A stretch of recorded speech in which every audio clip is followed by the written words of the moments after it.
نو زمونږ د ګناهونو د ختمېدلو سوچ هغه به څنګه راشي زه چېرې زما ګناه به څنګه معاف شي چې نیک عمل هم نه کوو. څلورم سبب د ګناه د معاف کېدو دپاره هغه دعاء المؤمنین للمؤمنین چې مؤمنان به یو بل ته دعاګانې کوي.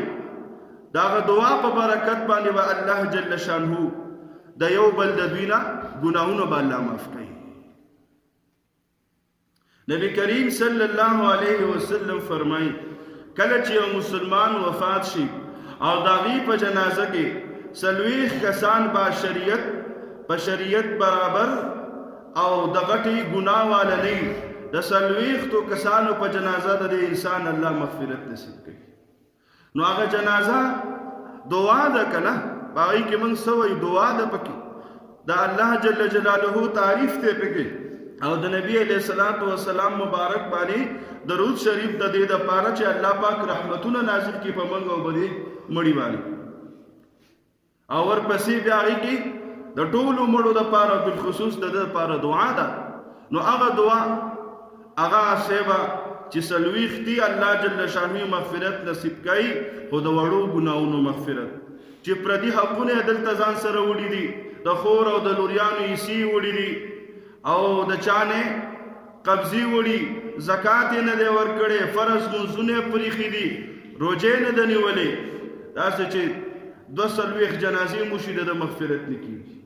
دا خو د دې دپاره رسول الله مبارک فرمایي چې واړه ګناهونه به ترې الله معاف کړي. غټ ګناهونه واړه ګناه په وړو سره لاړې هغه به په جنازه باندې معاف شي، هغه باندې به د مړي نه پس بچي را پاسي، د پسې خیرات کوي، صدقه ورکوي، د ده دپاره نفل کوي، د ده دپاره تلاوت کوي، ذکر کوي، او ده ته دا ثواب بخي. الله جل جلاله د دغې په برکت باندې د هغه هلته ګناهونه معاف کوي. شیخ الحدیث مولانا زکریا رحمت الله علیه په فضایل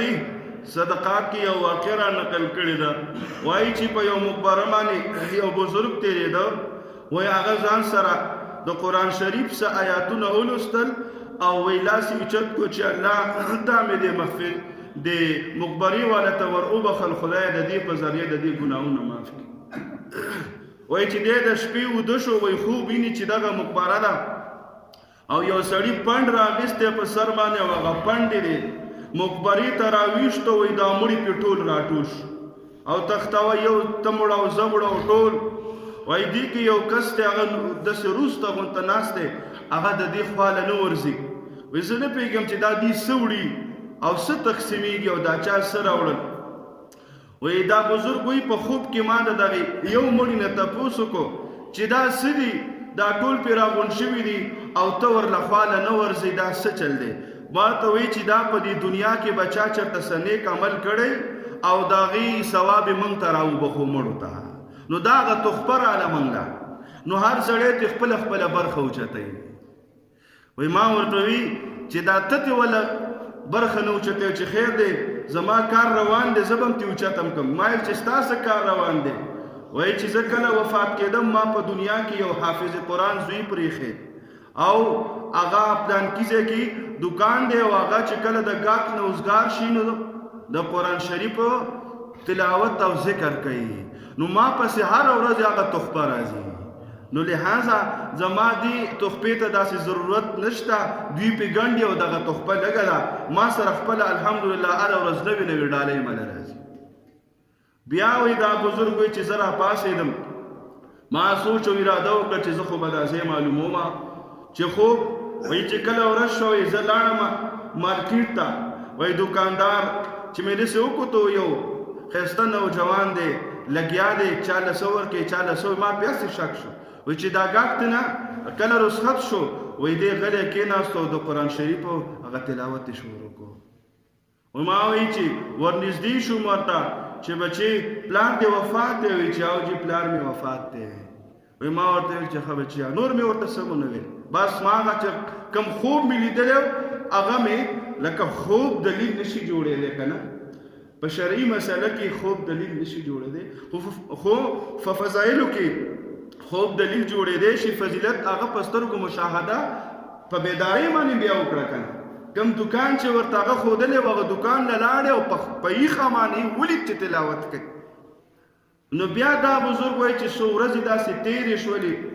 څه ډېرې ورځې وایي الله پاک زما نصیب کړی او په هغه مقبره بیا تېرېدم وایي چې کله زه تېرېدم په مقبره باندې وایي هلته مخامخ شوم نو بیا مې د قرآن شریف څه آیاتونه ولوستل او هغه مې دې مقبرو والا ته ټولو ته وروبخ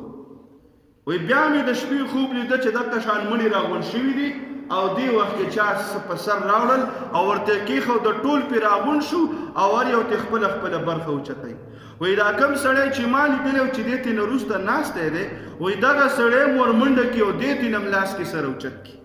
وایي ما ده ته خوب کې وي چې تا خو به مخکې څه نه اوچتول او اوس یې د دې نه څه اوچت کړه دا دې څه واخېستل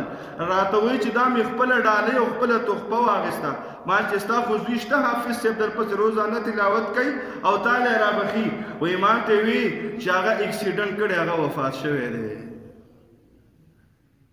هغه وفات شوی نو د هغه نیک عمل بند شو نو اوس زما ضرورت شو نو بیا چې زه خوب نه پاسېدم په سبا باندې زه لاړم اقه مارکیټ ته وایي اقه دکان ته تاله پرته وه وایي چا نه مې تپوس وکړو چې دلته کې دا یو هلک به و هغه اوس نشته و هغوی راته وایي چې یاره د هغه خو یو څو ورځې وشوې چې هغه وفات شوی دی نو زما عزتمندو دا دې پورې ویمه چې د صدقو او د نیکو اعمالو فایده مړو ته میلاویږي نو جمدو ته به نه میلاویږي صاحبه چې نیک اعمال کو په لاره باندې را روان یو کاڼې په دې نیت باندې سیټ ته کوچي ماشوم یا څوک پې ګرځو نه خوري د ګاډي پایه پې راشي نقصان ونشي یوه شیشه سیټ ته کو یو میخ روچت کو دا ټول په صدقو کې راځي